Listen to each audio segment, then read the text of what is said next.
안녕하세요. 30대 꽃다운 나이에 이혼이란 산을 넘은 여성입니다.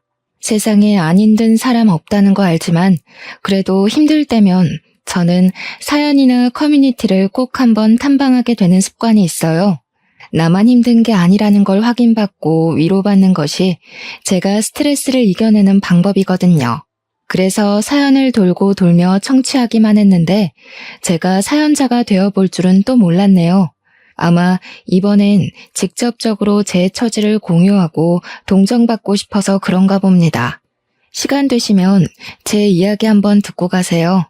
저는 한때 결혼 때문에 가슴 벅찼고 한 번도 느껴보지 못했던 행복을 만끽해봤습니다. 평생 홀로 구질구질하게 살 줄 알았던 저를 제 남편이 구제를 해준 셈이나 다름없었는데요. 당시 제 남편은 S전자 기업 사원이었어요. 저는 그냥 닭발집 장사하는 사람이었고요. 제 가게가 남편 기업 주변에 있다 보니 유독 대기업 사람들이 회식 자리로 많이 찾는 곳이었습니다.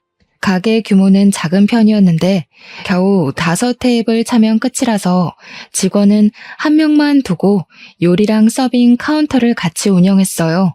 당시 막 시작한 장사라서 맛 보장이 없었을 텐데 유독 제 솜씨가 맛있다며 자주 찾아오는 손님이 있었습니다. 그게 바로 제 남편이었고 남편이 단골로 제 가게를 찾아주는 덕에 굳이 노력하지 않아도 저희는 안면 트고 인사 정도는 나눌 수 있는 사이가 될 수 있었어요. 남편은 제게 가끔씩 유치한 기념일 선물도 주었습니다. 거창한 건 아니었고 어린애들이나 챙기는 화이트데이 같은 거 있잖아요. 회사에서 많이 받았다면서 예쁘게 포장된 사탕이나 초콜릿, 빼빼로 같은 걸 꼭 제게 주곤 했어요. 그날마다 회식을 오기도 했고요. 젊어 보여서 몰랐는데 남편은 부서에서 팀장직을 맡고 있는 유능한 사원이라고 하더라고요. 그건 남편이랑 같이 온 동료분들이 남편을 치켜 세워주며 저한테 자랑해줘서 알게 된 사실입니다. 솔직히 자기 일 열심히 하고 전문적인 사람 보면 매력적이지 않습니까? 게다가 남편이 저를 다정하게 챙겨주기까지 했으니 제 마음이 흔들렸던 건 사실이에요. 그렇다고 티를 내진 못했어요. 남편은 말 그대로 대기업 팀장이고 저는 닭발집 사장인걸요. 제 눈에 훌륭해 보였던 남편은 남편 수준에 맞는 여자와 잘 어울린다고 생각했기 때문에 감히 제가 넘볼산은 아니라고 생각했습니다. 그렇게 저 혼자 남편으로부터 마음의 선을 단단히 긋고 지냈는데 어쩌다가 남편과 결혼까지 하게 된 줄 아시나요? 바로 생각지도 못한 저희 아르바이트생 때문이었습니다. 저랑 같이 일했던 아르바이트생이 한날 돈을 들고 튀어버렸지 뭐예요.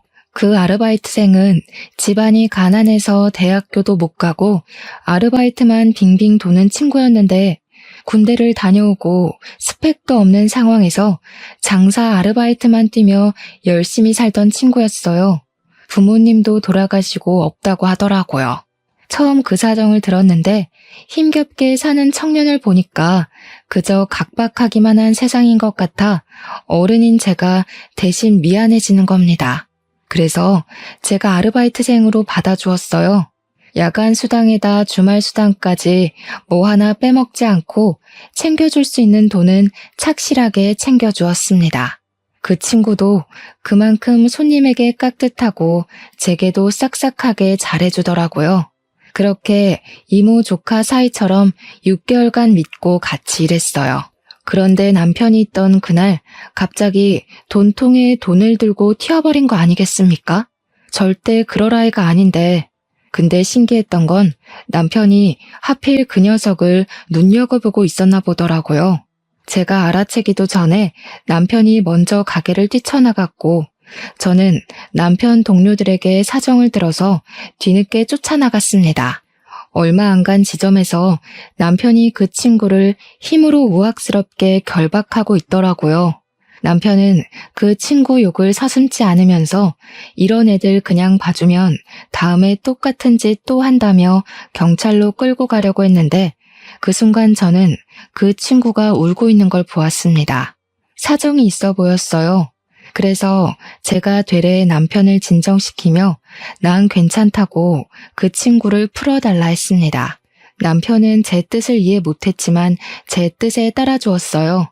지금 생각해보니 아마 저를 좋아하고 있던 터라 그랬던 것 같네요. 남편이 손을 놓자마자 그 친구는 우리한테 고맙단 인사도 안 하고 도망을 쳤습니다. 그러자 남편은 또 자기 일처럼 그 친구를 향해 화를 내줬는데 남편은 저더러 그 친구 월급 아직 못 준 거 있으면 절대 주지 말라고 조언까지 했습니다. 당시에는 남편의 그런 마음이 저를 과도하게 걱정해주는 것 같아 얼마나 고마웠는지 몰라요. 남의 일을 그렇게 신경 써주기가 쉽지 않잖아요. 콩깍지가 단단히 쓰였는지 남편이 좀 귀여워 보이기까지 하더라고요. 물론 남편의 감사한 당부를 지켜주진 못했어요. 급여 날에 아르바이트생 통장으로 돈을 입금해줬거든요. 어쨌든 남편에게 감사해서 그날 남편 술자리는 제가 공짜로 해줬고 싸줬어요. 서비스도 내주었고요. 자리가 파했을 때 남편이 끝까지 돈을 주려 했지만 제가 절대 받지 않았는데요. 그러자 남편이 제게 그런 밥을 살 수 있도록 시간을 내달라고 하는 겁니다. 그때부터 저랑 남편의 마음이 같다는 걸 알게 되었고 저희의 인연이 시작되었습니다. 저희는 남편의 청혼으로 만난 지 1년 만에 결혼을 약속하게 됐어요. 근데 제가 청혼을 한 번에 허락한 건 아닙니다. 남편보다 들어오는 수익이 부족했던 저는 모은 돈도 별로 없었어요. 결혼은 같이 하는 거지 누구 하나가 손해보고 시작하면 안 되는 거잖아요. 그래서 청혼을 거절했고 남편에게 돈 좀 모으면 하자고 조심스레 말했습니다. 설마 내가 자기 사정 모르고 프로포즈 했을 것 같아? 내가 다 준비돼 있으니까 그냥 몸만 오라는데도. 정 마음이 안 좋으면 결혼하고 나한테 더 잘해주면 되지. 남편의 결혼하고자 하는 고집은 생각보다 강했습니다. 자기는 결혼에 환상이 있다면서 결혼하고 싶은 여자가 생겼고 서로 마음도 확인했는데 왜 돈 때문에 목표를 미뤄야 하는 건지 이해할 수 없다고 했어요. 제가 미안해서 그러는 거라고 하면 남편은 당연히 미안해할 필요 없다고 받아칠 뿐이었습니다. 할 수 없이 저는 남편의 성의를 받기로 했어요. 그렇다고 진짜 몸만 맡길 생각은 없었기에 결혼하고 생활비만큼은 제가 알아서 해보겠다고 제 나름 남편의 성의에 대해 표시를 했어요. 그렇게 앞으로 행복한 미래만 꿈꿀 거라 생각했던 저의 결혼은 생각보다 첫 고비가 빨리 찾아왔습니다. 남편이 갑자기 해고를 당한 거예요. 이제 식구가 된 마당에 얼마나 충격적인 소식입니까? 근데 또 해고는 예민한 문제라서 막 물어볼 수 없잖아요. 그래서 최대한 남편 아픈 곳은 안 건드리게 조심스레 물어봤거든요. 남편이 난처해하면서 말해줬는데 이유가 음주운전 때문이라네요. 해고 이유를 듣는 순간 맥이 탁 풀려버리더라고요. 회사에 막중한 피해를 입혔다든지 상사랑 무슨 갈등이 있었다든지 남편에게 상당히 속상한 이유일 줄 알았는데 음주운전이라니 남편 말로는 한 잔만 마셔서 괜찮을 줄 알았대요. 근데 재수없게 음주 단속에 걸렸고 심지어 측정 거부하다가 경찰이랑 실랑이까지 벌였다고 하는 거 아닙니까? 그래서 해고를 당했다고 했어요. 남편이 100번 1000번 잘못한 일이고 저도 그 소리 듣고 남편을 많이 나무랐습니다. 그런데 한편으로는 음주운전이 잘못인 거 아는데 힘들게 입사한 대기업에서 음주운전 한 번 했다고 막 해고를 시켜버리는 건지 수능하기가 싫더라고요. 저도 당시엔 심장이 벌렁거려 그런 아니란 생각을 했던 것 같습니다.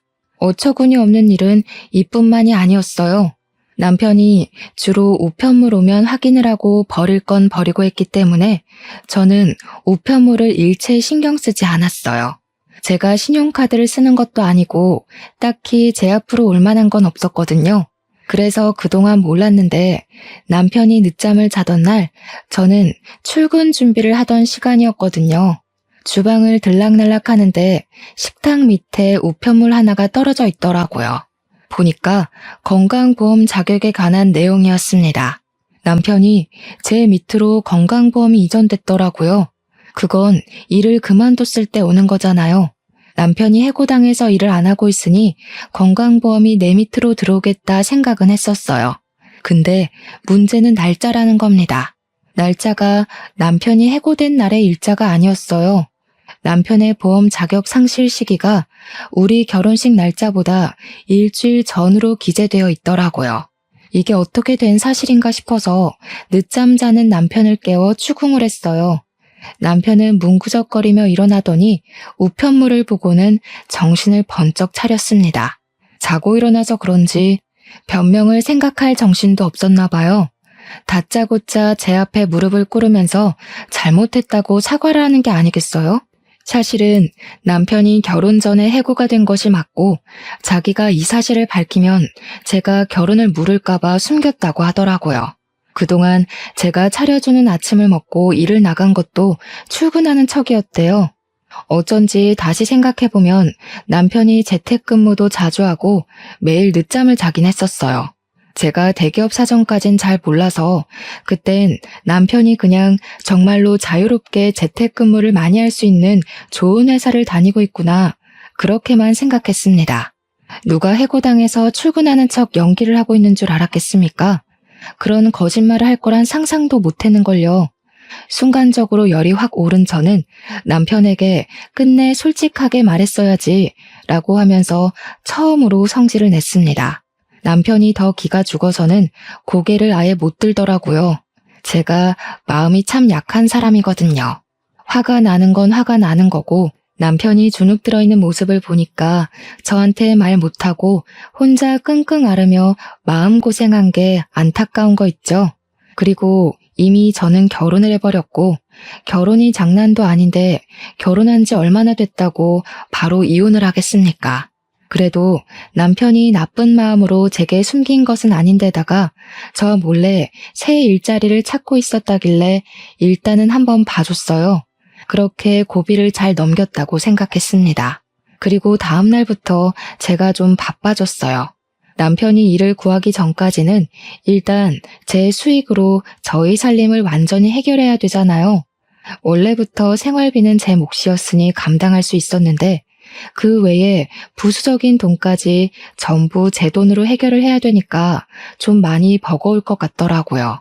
그래서 저는 원래 오후부터 장사를 했던 걸 늘려서 오전부터 시작을 했고 배달은 가까운 곳만 했는데 이젠 업체를 신청해 넓게도 운영하였습니다. 그 덕에 제 가게는 생각보다 빨리 성장했어요. 5테이블 규모로는 적어서 가게 이전까지 필요했을 정도였죠. 저랑 남편은 활기를 갖고 같이 부동산 알아봤습니다. 남편이 대기업 다녔던지라 똑똑해서 중개사 말장난에 놀아나질 않더라고요. 참 듬직했어요. 똑똑한 남편 덕에 제 가게는 입지도 괜찮고 매 물가 흥정도 잘 돼서 좋은 새 출발을 할 수 있었습니다. 다만 이젠 직원이 무조건 있어야 하는 규모였기 때문에 아르바이트생 면접도 봤어요. 남편이 자기 일 구하기 전까지 제 가게 일을 도와준다고 했거든요. 그래서 아르바이트생 뽑는 것부터 가게에 드릴 물품까지 남편이 꼼꼼하게 확인하고 주도해 주었습니다. 그렇게 시작한 장사는 규모를 참 잘 키웠다고 생각할 만큼 잘 되었어요. 일손 부족했는데 남편의 존재가 특히 제게 도움이 많이 되었습니다. 데뷔를 빨리 했기 때문인지 저희는 남편이 백수인 것에 비해 궁핍은 쉽게 피해갈 수 있었어요. 그건 제가 월급쟁이가 아니었던 덕이 컸을 겁니다. 저는 혹시라도 우리 부부 살아가는 데에 경제적 고충이 따를까봐 일을 쉬지 않고 출근했어요.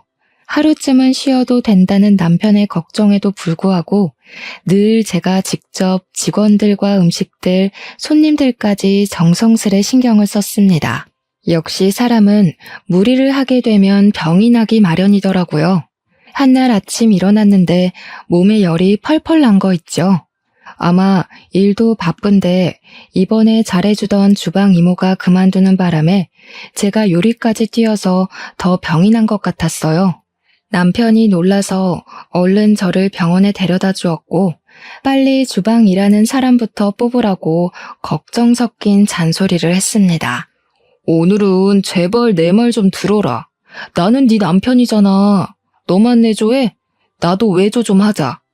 내가 가게 봐주는데 뭐가 그렇게 걱정이야. 당신이 그랬잖아. 나 부사장 자격이나 마찬가지라고. 오늘은 무조건 집에서 쉬어. 그래야 앞으로 또 힘내서 일하지. 남편 말이 맞다고 생각했어요. 앞으로를 위해서 굳이 아픈 몸까지 이끌고 나가 저를 혹사시킬 필요는 없다고 봤습니다. 또 부부가 왜 부부겠습니까? 서로 돕고 기대라고 만들어진 관계가 아닙니까?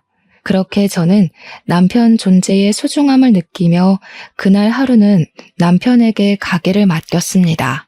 덕분에 오랜만에 쉬었던 저는 고작 하루 쉬었을 뿐인데 배터리가 충전된 느낌이었어요. 출근하면 힘든 건 마찬가지였지만 그래도 다시 기운내서 일할 수 있었습니다. 다 남편 덕분이라고 생각했어요. 그날 고생한 남편을 위해서 제가 지갑도 하나 사주었습니다. 그런데 남편이 제 선물을 받고도 좀 떨떠름해 하더라고요. 저희는 부부니까 표정만 봐도 기분을 눈치챌 수 있잖아요. 남편한테 무슨 안 좋은 일 있냐고 물었거든요. 그러자 남편이 마치 제가 물어봐 주길 기다렸다는 듯이 냉큼 얘기를 하는데 갑작스럽게 뱉는 그 말이 기가 찼습니다. 자기가 여태까지 대기업 일하면서 오전부터 야근에다 주말에도 필요하면 출근을 했어야 했대요. 대학 졸업하고 바로 취직이 된 거라서 졸업 후로 한 번도 쉬어본 적이 없다는 겁니다. 그러면서 마지막에 하는 말이 진짜 하고 싶은 말이었던 것 같은데 갑자기 여행을 다녀오겠다고 하는 거 아니겠어요? 여행? 가게는 어쩌고 뜬금없이 여행을 가? 자기 쉬고 싶은 거 알겠는데 지금 우리 가게 사정 알잖아. 주방 이모도 아직 못 구해서 일손 정말 부족해.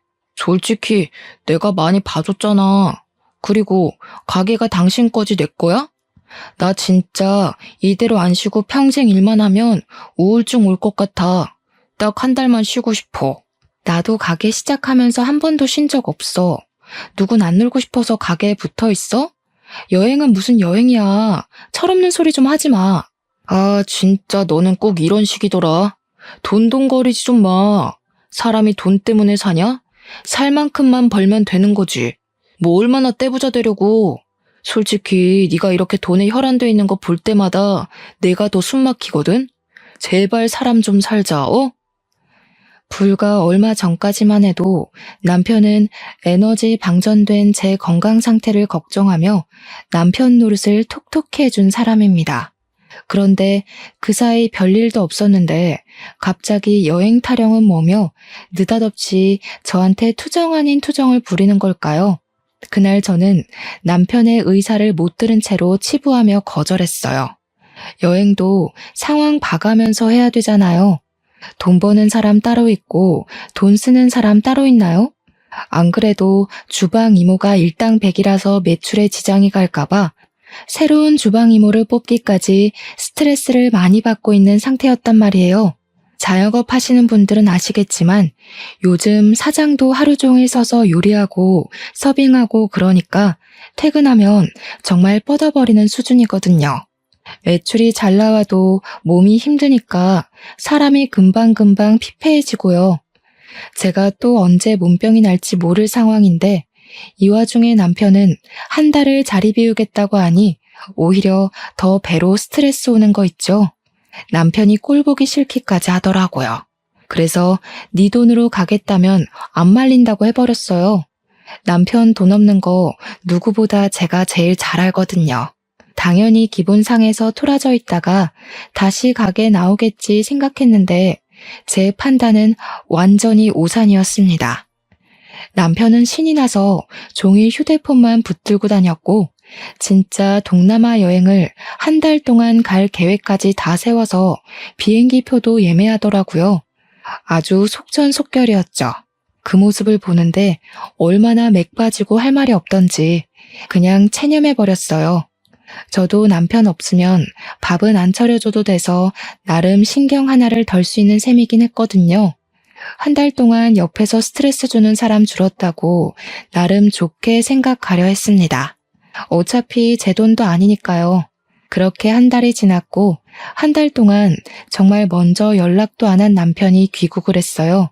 여행을 다녀온 남편은 제게 반갑다는 기색도 딱히 없었고 그저 가게 요즘 어떠냐고 묻는 게 다였습니다.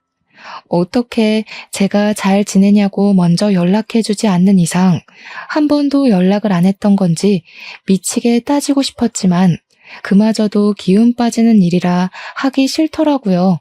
남편은 언제 놀다 왔냐는 듯 다시 제 일을 도와주기 시작했는데요. 제가 남편에게 약간의 정이 떨어진 것처럼 남편도 어째 여행을 다녀온 후로 딴 사람이 된 것 같은 느낌이 들었습니다. 원래 남편은 제 역할 못지않게 가게를 책임지는 책임자로서 역할을 톡톡히 하던 사람이었어요. 그래서 직원들도 제가 없으면 남편을 사장님 대우해줬고 남편도 진짜 사장처럼 직원들을 잘 챙겼습니다.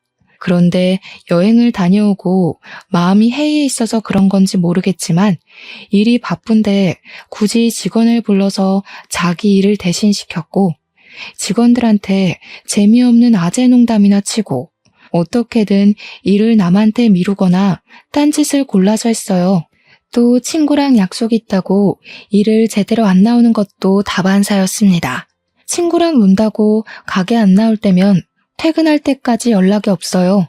그렇게 제가 혼자 뒷정리 끝내고 퇴근해서 집에 가면 남편이 이미 자고 있는 상황이 점점 생활화되어 가고 있었습니다.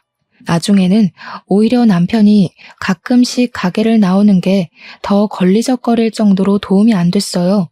남편이랑 대화 좀 해보려고 해도 마감 전에 쥐도 새도 모르게 쌩 집으로 가버려서 먼저 자고 있으니 제가 어떻게 대화를 시도할 수가 없었어요. 남편이 퇴근해버린 것도 다른 직원이 말해줘서 아는 수준이었는데 대화할 시간이 어디에 있었겠습니까? 남편이랑 점점 남남이 되어가는 사이 놀랍게도 장사는 갈수록 매출 대박을 쳤어요. 그러길 6개월 지났습니다. 중간에 괜찮은 주방 이모도 무사히 고용을 했고 덕분에 조금은 숨 고르며 일을 할 수 있었어요. 자리가 꽤 잡혀가는 것 같았죠. 하지만 남편이 제게 매출을 물어볼 때는 거짓말을 했습니다. 매번 장사 다 거기서 거기라서 겨우 수익 조금 낸다고만 했어요. 남편이 돈 없는 사람인 걸 제가 잘 안다고 그랬잖아요. 왠지 가게에 돈 좀 생기면 달라고 할 것 같더라고요. 아니나 다를까 제가 아무리 거짓말을 해봤자 가게 현장까지 어떻게 속이겠습니까? 남편이 가게 왔다가 손님 바글바글한 걸 며칠 지켜보는 것 같더니 매출 상황을 눈치챘나 보더라고요. 똑똑한 머리를 그런데 굴리니까 얼마나 볼품없고 째째해 보이는지 몰라요. 남편은 이제 저한테 대놓고 돈 좀 달라고까지 했습니다. 무슨 돈? 나한테 돈 맡겨놨어? 그동안 잘만 놀러 다녔잖아. 나 몰래 꽁쳐놓은 돈 있는 거 아니었나? 아, 좀 빌려줘. 내가 돈이 어딨어. 그거는 친구들이 다 사준다고 하니까 나갔던 거지. 당신 아니면 나 돈 나올 구멍 없는 거 알잖아. 그래도 내가 엄연히 대기업 다녔던 사람인데 돈 한 푼 없어서 친구들한테 얻어먹기만 하는 거 얼마나 쪽팔린지 아냐? 그러니까 지금 놀려고 돈 달라는 거잖아. 노는 게 아니면 일도 안 하면서 무슨 돈이 왜 필요한데? 와, 어이없네. 지금 나 백수라고 무시하냐? 대기업은 아무나 들어가는 줄 알아? 원서 넣으면 바로 합격인 줄 아냐고. 그리고 요즘 파릇파릇한 애들이 치고 자꾸 올라와서 그 확률 뚫으려면 엄청 스트레스 받거든? 꼭 머리 안 쓰고 무식하게 돈 버는 애들이 천재들 욕한다니까. 무슨 대화를 못하겠다 대화를. 남편은 저더러 백수 문제는 남자 자존심 문제로도 연결된다면서 사과를 요구했습니다. 지금 저한테 무식하게 돈 번다고 한 사람이 누군데 자존심을 논하는지 모르겠더군요. 기가 막혀서 개무시하고 돌아섰는데 남편이 돈이 급했는지 다시 제 앞을 막아섰어요. 나 언제 또 대기업 들어갈지 몰라. 이런 식으로 나오면 나중에 얼마나 후회하려고 그러냐? 설마 나한테 돈 주기 싫어서 그래? 싫어. 너 취업 핑계로 논 지가 벌써 반개월이 다 돼가. 나 믿고 계속 놀고 먹을 심상 같은데 나 당신 마누라지 네 엄마 아니야. 일 안 할 거면 혼자 손가락 빨아야지. 그리고 똑똑한 사람이 왜 자꾸 무식하게 번 돈을 탐내냐? 나가서 똑똑하게 벌어서 똑똑한 돈 쓰던가. 머리가 안 되면 몸뚱이라도 멀쩡해야 되는데 어째 더 쓸모없어서 안타깝네. 남편은 제 말에 자존심 상해서 토라졌고 저더러 돈 번다고 유세 떨지 말라 소리쳤습니다. 그러면서 우리 결혼할 때 돈 없는 나를 위해서 집이랑 차까지 다 자기가 해오지 않았냐고 하더라고요. 물론 남편이 제 생각해서 집도 차도 해줬죠. 그래서 그게 완전히 제 건가요? 집도 남편 명의로 되어 있고 차도 내가 운전을 못해서 자기 혼자 타고 다니는 주제에 마치 저를 위해서 전부를 바친 것처럼 말을 하는 게 웃겼습니다. 당시 집이랑 차로 청혼을 받았을 땐 그렇게 낭만적이라고 생각했는데 현실을 제대로 알고 보니까 제가 확실히 콩깍지에 눈이 가리긴 했더라고요. 어쨌든 더 이상 집과 차에 감흥이 없어서 남편한테 있는 그대로의 감정을 말했더니 이젠 남편이 저더러 양아치라고 욕을 하기 시작했어요. 솔직히 집이랑 차는 내 돈이 아니면 부모님 돈으로라도 대줘야 하는 거야. 근데 그거 내가 다 봐줬잖아. 이제 와서 명의 얘기를 한다고? 그 말은 지금 집이랑 차가 갖고 싶다는 거야, 뭐야? 누가 그렇대? 네가 집이랑 차 다 네 거라고 하는 것처럼 나도 생활비랑 용돈 다 내 거라고 말하는 건데 우리 집 돌아가는 수익 전부 다 내 거잖아. 근데 내가 왜 당신한테 돈을 줘야 되냐는 거지. 집 있고 차 있는 양반이 내 돈까지 탐내려고? 부부끼리 네 거 내 거 따지는 인간들 보면 진짜 밥맛 떨어졌는데 그 밥맛이 내 옆에도 있었네. 우리 부모님이 너 착한 줄 알고 얼마나 좋아했는데 진짜 실망이다. 저희는 일 때문에 서울에 살았는데 시부모는 원래 시골 사람이라서 내내 시골에만 계셨어요. 남편이 대기업 들어가는 덕에 시부모가 아들 잘 키웠다고 그렇게 좋아했고 며느리인 저를 보고도 항상 좋은 처자가 아들 옆에 붙었다며 잘해주셨던 분들입니다. 저희가 시댁에 방문하면 늘 제 입맛에 맞춰서 음식을 준비해주기도 했어요. 그래서 저도 시부모가 좋아서 참 잘 따랐고 명절마다 늘 시댁에 먼저 들려 인사한 뒤 친정을 내려갔습니다. 시댁에 드린 용돈도 친정에 주는 만큼 제가 항상 따로 챙겨줬어요. 그때마다 시부모는 꼭 10만 원씩 다시 돌려주곤 했습니다. 며느리가 좋아서 주는 용돈이라면서요. 그런 좋은 부모 밑에서 이런 철딱선이 없는 아들이 있다는 게 너무 안타까울 따름이었습니다. 남편은 그날로 제게 돈을 못 받아가 근 2주를 삐쳐 있었어요. 진짜 대단하지 않습니까? 근데 더 대단한 건 토라진 걸 표시라도 하고 싶었는지 자기 집이니까 집주인 마음대로 할 거라고 제 베개랑 여분 이불을 방문 밖에 내놨더라고요. 퇴근하고 왔는데 굉장히 황당했습니다. 저희 집은 3룸이라서 하나는 방, 하나는 드레스룸으로 쓰고 있었어요. 마땅히 잘만한 방이 없어서 저는 할 수 없이 거실 소파에서 잤습니다.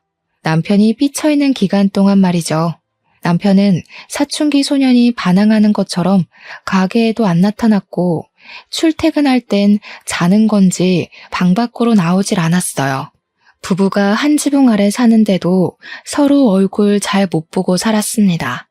제가 돈을 안 줬으니 돈이 없어서 더 이상 남편이 외출은 못하고 있는 줄 알았는데 그건 또 아니더라고요. 어쩔 땐 새벽에 퇴근하는 저보다 늦게 들어올 때가 있었어요. 그러든가 말든가 저를 투명인간 취급하는 사람에게 저도 똑같이 무시해주며 지냈을 뿐입니다. 그러던 어느 날이었어요. 출근하려고 신발장을 나갔는데 처음 보는 남자 구두가 한 켤레 있더라고요. 남편한테 분명 돈이 없을 텐데 왜 새 것인 남자 구두가 있는 건지 몰랐습니다. 신발장을 열어보니까 처음 보는 신발이 구두 말고도 몇 개 더 있더라고요. 솔직히 돈도 없는 양반이 어디서 돈이 나서 저런 걸 샀나 궁금하잖아요. 그래서 우리 사이의 침묵을 깨기 위해서 제가 먼저 안방 찾아가 노크를 했습니다. 근데 남편이 아직 자고 있는 건지 반응이 없더라고요. 방문도 잠겨 있었어요. 저는 출근 시간 때문에 할 수 없이 추궁은 뒤로 미뤘고 가게로 갔습니다. 저희 가게는 저녁부터 피크라서 오전이랑 낮에는 거의 배달만 있었는데요. 그날도 매장이 조용하고 평범했던 날이었어요. 제가 한참 남편 새 신발 생각 때문에 정신 팔려 있을 무렵 손님이 들어왔는데 반사적으로 인사를 하려는 그때 저는 들어온 손님을 한참 쳐다보는 실례를 저질렀습니다. 안녕하셨어요, 사장님. 저 기억하실지 모르겠는데 희성이에요. 사장님 닭발집에서 돈 훔쳐갔던. 어디서 봤나 했더니 친구가 자신을 설명해주는 덕에 바로 떠올릴 수 있었어요. 당시에 그 친구가 27살이었는데 다시 나타난 그날은 제법 30을 앞둔 티가 나는 행색이더라고요. 일단 저는 너무 놀라고 반가워서 얼른 그 친구한테 쫓아가 인사를 했습니다. 멋있어졌다고 어떻게 지냈냐고 정신없이 안부를 물었죠. 그래도 한때 믿고 일했던 귀여운 친구였거든요. 근데 반가워서 들뜬 저와 달리 그 친구 표정은 기운이 없더라고요. 저한테 미안해하는 것 같았습니다. 아니나 다를까 그 친구가 나를 찾아온 것이 바로 그 이유였어요. 저한테 과거의 자기 실수를 사과하면서 그때 훔쳐간 돈을 갚으러 왔다고 봉투를 주더라고요. 저 중소기업 무역 쪽에 취직했어요. 다 사장님 덕분이에요. 꼭 취업해서 갚으려고 사장님 생각만 하면서 공부했더니 학벌 없어도 제 깡이랑 자격증 보고 합격시켜 주더라고요. 너무 잘된 일이라고 생각했습니다. 진심으로 축하를 해주었고 마치 제 조카가 취업을 한 것처럼 기특했지만 그건 그거일 뿐이었어요. 차마 그 친구가 주는 돈은 받을 수가 없겠더라고요. 바로 거절을 했더니 그 친구도 의지를 굽히지 않고 계속 돈을 내밀었습니다. 너 사정 어려운 거 알고 그냥 보낸 거야. 네가 나쁜 애 아니라는 것도 알고 있었고 또 날 안 잊고 이렇게 사과하러 와줬잖아. 그걸로 이미 다 갚은 거지. 그래도 그 친구가 제게 죄책감을 갖고 있는 것 같아서 그 봉투를 받았어요. 그리고 다시 그 친구에게 돌려주면서 취업 축하 용돈이라고 했습니다. 그러니까 그 친구가 참고 있던 눈물을 보이더라고요. 부모 형제 없이 얼마나 이악 물고 컸을까 싶어 제 마음이 다 아팠어요.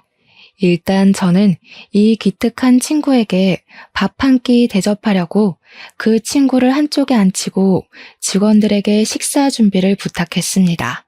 그리곤 그간의 안부를 나누게 되었는데요.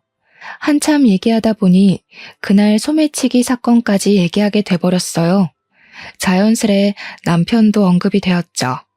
제가 그 친구에게 그때 널 붙잡았던 남자랑 결혼하게 되었다고 했더니 놀랄 줄 알았는데 의외로 무반응이더라고요. 근데 놀랍게도 그 이유가 다 있었어요. 그 친구는 무반응이었던 게 아니라 난감해서 입을 다물고 있었던 것이었습니다. 잠깐 고민하는 것 같더니 저한테 자기 폰을 건네더라고요. 그리곤 뜬금없이 여러 가지 동영상을 보여줬어요. 하지만 그 안의 영상은 전혀 뜬금없는 것이 아니었고 제 인생의 가장 큰 고비로 찾아오게 되었어요. 영상 안에는 남편이 있었습니다. 남편 옆에는 웬 여자가 있었는데 그 여자는 다름 아닌 과거에 저희 가게를 그만둔 주방 이모지 뭡니까? 둘은 사이좋게 팔짱을 끼고 있었고 동영상 끝자락엔 두 사람이 모텔 들어가는 모습이 찍혀 있었습니다. 이미 이것만으로도 저는 남편에게 모든 믿음이 바닥나 버렸어요. 근데 그 친구가 뭘 하나 더 보여주더라고요. 녹음 파일이었는데 들어보니 그 친구는 우리 가게를 처음 온 게 아니었습니다. 하필 제가 아팠던 날 왔던 것 같아요. 녹음 파일 안에서는 우리 가게 직원 목소리가 들렸는데 계산하는 상황 같았습니다. 근데 그 친구가 큰 목소리 말고 주변 소음을 집중해서 들어보라고 하더라고요. 그랬더니 놀랍게도 남편 목소리가 겹쳐 들렸어요. 녹음 날짜를 확인했는데 역시나 제가 아팠던 날이 맞았습니다. 저는 진정이 안 되는 심장을 부여잡고 좀 더 녹음 내용을 자세히 들어보았어요. 거기서 완전 기가 막힌 사실을 알게 되었습니다. 남편이 매니저 직원한테 현금 좀 빼가갔다는 말이 들렸고, 매니저는 잔돈이 모자라서 안 된다고 실랑이를 벌이고 있는 중이었어요. 그 친구는 저한테 인사를 하러 온 거였는데 그때 저는 가게에 없었고 과거에 자기를 붙잡았던 그 남자만 있다는 걸 알았다네요. 그래서 다른 직원한테 조심스레 남편과 저의 관계를 물어본 후에야 부부 사이인 걸 알았다고 했습니다. 그 친구 눈에 남편의 태도나 행실이 불량해 보였나 봐요. 그 친구는 그날 계산하면서 몰래 녹음을 해야 할 것만 같았고 끝내 현금을 빼간 남편을 몰래 쫓았다고 했습니다. 그렇게 얻어 걸린 게 남편이랑 주방 이모가 모텔 앞에서 만나는 장면이었다고 했어요. 그러니까 남편은 그날 내 가게에서 모텔비를 챙겨 주방 이모랑 놀았던 겁니다. 그 친구한테 이런 모습 보인 게 창피하지만 덕분에 제가 앞으로 어떻게 행동해야 될지 감이 잡혀서 고마웠어요. 보답은 나중에 진정이 되면 다시 만나서 해주기로 했고 일단 급하게 증거물을 받았습니다. 그렇게 저는 근무 중간에 처음으로 퇴근을 했어요. 제 전화도 안 받는 남편을 속으로 쌍욕하며 바로 집에 갔는데 미치고 팔짝할 노릇이 저를 기다리고 있더라고요. 마치 저더러 수많은 증거를 갖고 위자료 챙기라고 하늘이 도와주는 듯 했습니다. 제가 집 안에 들어가니 신발장에는 처음 보는 여자 신발이 있었어요. 이미 불륜이란 걸 알고 왔지만 직접 보니까 순간 심장이 덜컥 내려앉더라고요. 그래도 그 흥분감이 저를 더 미치게 만들어줬던 것 같아 오히려 도움이 되었습니다. 집 안으로 더 들어가 보니까 안방에서 웃고 떠드는 소리가 새어나오더라고요. 자기 집이라고 자기 마음대로 여자까지 들이는 남편한테 순간 화가 났습니다. 이럴 거면 마누라라는 게 왜 있는데요? 평생 혼자서 여자 갈아치우며 살다가 고독사 해버리지. 제 눈에 잡힌 이상 저는 일단 그들과 곱게 마주보고 대화하기 싫었습니다. 어떻게든 눈물을 쏙 빼놓고 싶어서 서둘러 주위를 둘러봤고 신발장에 소화기를 발견했어요. 핀을 빼고서 소화기를 들고 가 방문을 열었죠. 둘이 침대 위에서 나란히 누워 휴대폰으로 놀고 있길래 그대로 가서 소화기를 분사해줬습니다. 허우적거리는 둘을 쫓아다니면서 가루범벅으로 만들어버렸어요. 소화기를 난생 처음 써봤는데 그런 식으로 쓰게 될 줄은 상상도 못했네요. 소화기가 또 거의 새 거였던지라 분사력도 좋더라고요. 제가 정신 나간 사람처럼 멈출 생각을 안 했더니 나중에는 보이지도 않는 곳에서 남편이 콜록거리며 쌍욕을 하기 시작했어요. 아씨, 내 눈! 야, 어딨어? 너 오늘 내 손에 죽을 줄 알아. 정신이 나가도 정도껏 나가야지. 뭐 하는 짓이야? 내 돈 훔쳐서 모텔 가는 너만큼 정신 나갔을까? 아무리 바람 피우고 싶어도 그렇지. 어쩜 저렇게 수준 떨어지는 사람을 골랐대? 애 딸린 아줌마가 취향이었니? 그 주방 이모한테는 아들이 하나 있어요. 중학생인가 고등학생이었을 겁니다. 그래서 그 이모 나이가 꽤 많았다는 거예요. 남편보다 무려 10살이나 더 들었죠. 무슨 조합인지는 모르겠던 저는 단지 기가 차서 둘 낯짝을 다시 보기 위해 베란다에 있는 호수를 끌어왔습니다. 둘의 형상이 비치는 곳으로 분사를 했어요. 그랬더니 또 한 번 고함 소리가 온 방안을 휘저었고 둘은 물이 오는 방향을 겨우 찾아서 방 밖을 빠져나갔습니다. 소화기 가루와 물이 섞여 끈적끈적하게 젖은 꼴들이 웃기더라고요. 그걸 놓치기 아까워 저는 당장 동영상을 찍어줬고 특히 나이에 맞지 않는 옷을 입고 있는 주방 이모 모습을 많이 찍었습니다. 이모, 주제를 알아야지. 저 남자가 진짜 이모 좋아해서 만나주는 거라 생각해요? 저 새끼 거지라서 내 돈 빼가서 이모한테 퍼부은 거일 텐데 제가 대기업 다녔다고 자랑했죠. 그 잘난 대기업 음주 때문에 해고당했어요. 근데 웃긴 건 뭔지 알아요? 음주운전이 한 번이 아니었더라고요. 남편은 이미 음주운전으로 2번의 경고를 더 받은 상태였는데 저를 만나고 또 음주운전 사고가 생긴 거였다고 했어요. 그럼 총 3번이라는 거잖아요. 대기업에선 2번만 음주운전을 해도 해고 위기를 맞는데요. 그런데 부서 팀장이라는 사람이 불량스럽게 음주운전을 3번이나 했으니 해고 당할 만했던 겁니다.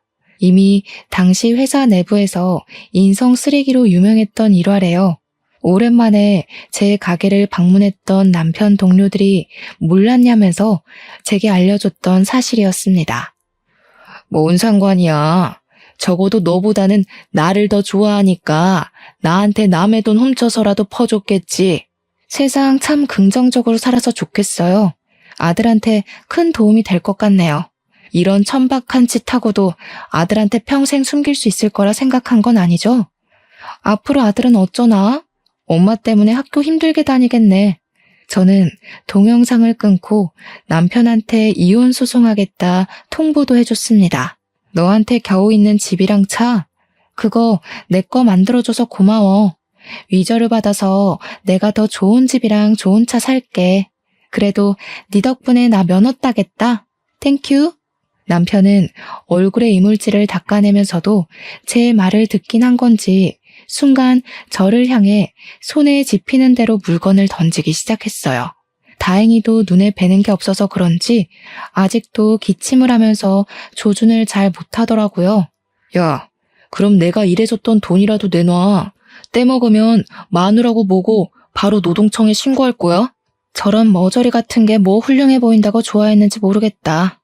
대기업 다녔다는 사람이 가족 사업엔 근로신고 안 되는 것도 몰랐냐? 근로기준법에도 있다 이 무시가. 그러니까 네가 술 먹고 해고나 되는 거야. 남편이 화가 나서 무작정 저한테 달려들려고 했는데 자기 발까지 흘러내린 이물질 때문에 혼자 벌러덩 나자빠져 버렸어요. 그건 똑같은 불륜이라고 주방 이모마저 미끄러져 비명 지르고 난리더라고요. 제가 자기 아들한테 불륜 사실 밝힌다고 하니까 성급하게 저를 덮치려다가 넘어진 거였어요. 주방 이모는 자기가 잘못된 판단을 했단 걸 반성이라고 하는 건지 바로 남편을 버리겠다는 쉰소리까지 해댔는데요. 내가 미안해. 제발 우리 아들한테만 말하지 마. 내가 뭐든 다 할게. 네가 시키는 거면 개똥도 퍼먹을 수 있어. 그러니까 제발 우리 아들한테만 비밀로 해줘. 다시는 네 남편 앞에 안 나타낼 테니까. 부탁이야. 내가 일도 잘해줬었잖아. 우리 집 반찬도 많이 챙겨줬고. 그러니까요. 왜 멍청한 짓을 해서 아들 보기 쪽팔린 짓을 하세요? 그래도 혹시 알아요? 그렇게 절절한 마인드로 아들한테 잘 빌어보면 아들이 눈 감아줄 수도 있잖아요. 진짜 그 정도는 빌어야 천륜 안 끊길 거예요. 그렇게 저는 신혼집 같지도 않은 구렁텅이를 빠져나왔습니다. 동네방네 소문나라고 문까지 열어놓고 나와버렸어요. 그렇잖아도 고맙게 남편이랑 상간녀 둘이서 소리를 고래고래 질러주더라고요. 그렇게 상간녀 소송과 이혼 소송한 걸로 저는 위자료를 받았고 남편은 정말 가진 돈이 없어서 빈털터리가 된 듯했어요. 뭔 상관인가요? 저는 그저 오래간만에 여유가 생겨 친정 부모님에게도 용돈 주고 저 개인적으로 원했던 구조물의 집도 사고 또 진짜로 면허까지 땄습니다. 의지가 될 줄 알았던 남편이 하나 없어졌을 뿐인데 세상 만물들이 다 아름다워 보였어요. 한참 제 시끄럽던 삶도 안정이 돼가고 가게도 제법 유명세를 치렀을 때쯤 상간녀랑 친했던 다른 주방 이모가 슬쩍 상간녀 소식을 말해줬는데요. 상간녀 아들이 지금 사춘기라서 생각보다 더 피 튀기는 싸움 중이라네요. 현재 아들이 성인 되면 자기 엄마 버릴 거라고 난리라 하더라고요.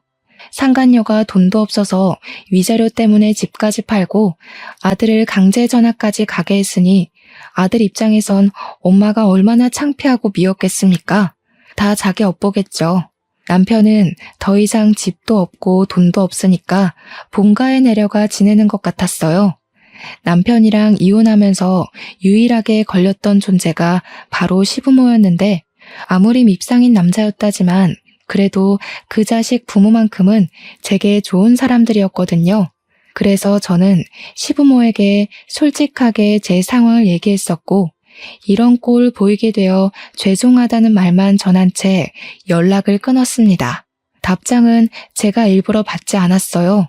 전화라도 올까봐 수신 차단도 해버렸죠. 좋은 사람일수록 작별은 깔끔하게 해야 된다고 생각했기에 제 인사만 전할 수밖에 없었습니다. 참, 그리고 이혼 소송 과정에서 알게 된 사실인데 남편이 해외여행 갔던 거 있잖아요. 주방이모랑 간 거라네요. 남편이 그때부터 변한 것 같았는데 차마 불륜까진 눈치 못 챘다는 게 억울하더라고요. 지난날 후회해서 뭐 하겠습니까? 역경을 디딘 제가 무너지지 않은 걸로 잘 해결됐다고 봐야죠. 잘못 저지른 사람들이 되레 잘 살면 세상이 너무 재수없을 거잖아요. 결국 정의와 진실이 승리한다는 걸 크게 깨우쳤던 경험이었습니다. 앞으로는 이곳에 사연을 올릴 일 안 생겼으면 좋겠네요.